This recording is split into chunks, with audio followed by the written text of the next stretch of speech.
Our fourth naturalistic hypothesis is that the resurrection experiences were apparitions. So the resurrection appearances, when the apostles thought that Jesus appeared to them, they weren't really experiences of the risen Lord. These were a kind of apparition that they had. This has been put forward by legitimate and very important scholars like Dale Allison in his book Resurrecting Jesus as a possible hypothesis. Now, this isn't technically a naturalistic hypothesis. It certainly discounts the resurrection narrative as being true, according to the biblical worldview. But it is a prominent non-resurrection alternative. So an apparition is a ghost or a ghost-like image of a person. It's not a mirage, it's not an illusion, it's not a hallucination, which is entirely in the mind. This is extra-mental, so to speak. Many would say it's a physical manifestation of a spiritual object. So in a sense, this is saying that Jesus kind of appeared as a ghost to people, but not in the way the biblical account reports. Now, here's a few things that make this hard to take seriously as the best explanation for the facts. So as I said earlier, it's a physical manifestation of a spiritual object, not a hallucination. Now, interestingly, nearly 2/3 are of the dead, not of the living.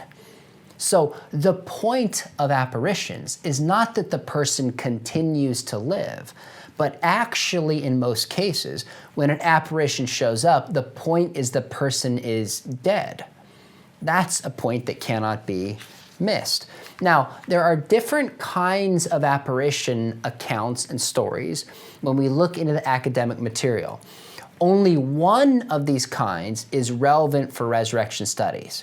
So what happens is sometimes people will cite these different apparition accounts and then apply it to the resurrection. But the devil, so to speak, is in the details. So here's the 4 different kinds. One is called experimental apparitional experience. This is where the living somehow makes themselves seen by someone in another location, sometimes in a sleep or a trance-like state. So this is a case of somebody who's alive and can be seen by somebody in a different place while they're still alive. Second is what's called a crisis apparition, where a person represented in the apparition is in some kind of crisis.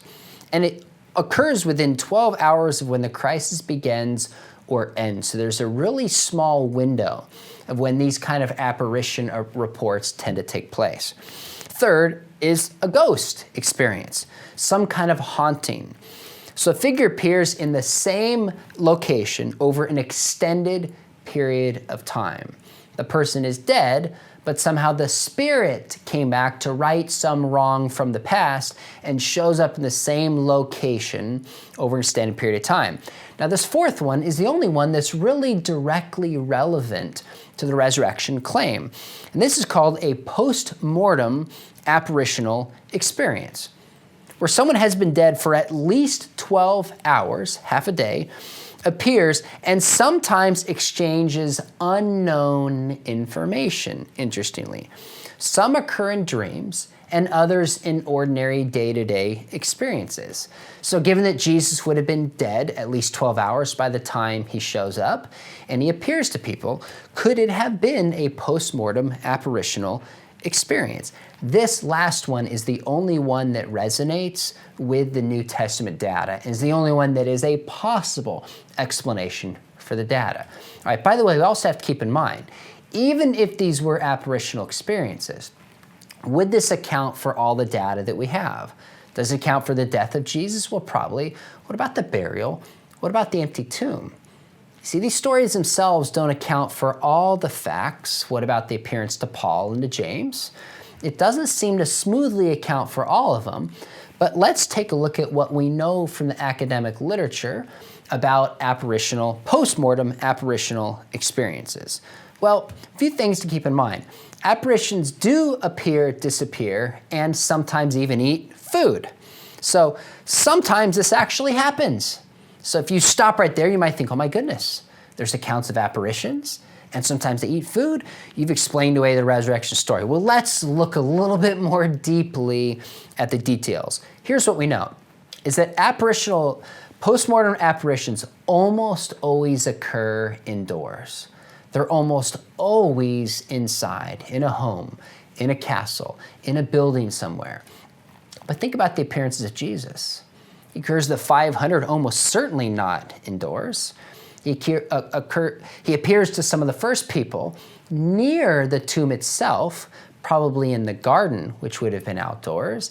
He appears by the seashore. He appears walking along the road to the apostles going to Emmaus. Most of the appearances are not indoors. Now you have Thomas that occurs indoors, but the idea that most accounts we have are indoors goes against the consistent record of Scripture. Second, rarely are post-mortem apparitional appearances a life-changing situation. They see the person and they go on with their life, so to speak. But of course, when Jesus shows up, he is giving people and his followers a life-changing mission. You see it with Thomas, you see it with Peter, you see it with the 12. Third is the majority cannot be touched. In fact, only 2.7% could be physically touched in some fashion or invite some kind of touch. And of course, we see with Jesus what happens. He invites Thomas. See the spear wounds in my side. See the nail marks in my hands. Another difference is they're rarely seen by enemies. Less than 1% of the accounts that we have are of somebody appearing to an enemy. And of course, when it comes to Jesus, he appeared mostly to followers or people that were followers before, but he also appears specifically to Paul. An apparitional experience is such a stretch to say that this could account for the conversion of Paul. And then two more, they're not usually seen by groups. Apparitional experiences are almost always seen by individuals. Only between 2 and 12% were seen by groups. And yet Jesus shows up to the 7, shows up to the 12, shows up to the 500, shows up to the 2 who are walking to Emmaus. Jesus showed up to groups. And last, an empty tomb rarely accompanies an apparition. The body is still in the grave. Yet, of course, when it comes to the story of Jesus, as we have seen, the body is gone. People can't find it. So at best, somebody could say, well, an apparitional experience could account for maybe one or a few of the appearances. But it's a stretch given how different the data shows appearing indoors, not to groups, not to enemies. In many ways, it directly contradicts the biblical accounts we have of the appearances of Jesus. There's no good reason to think that an apparition or a post-mortem apparition is the best explanation for the origin of the Christian faith and the appearances of Jesus.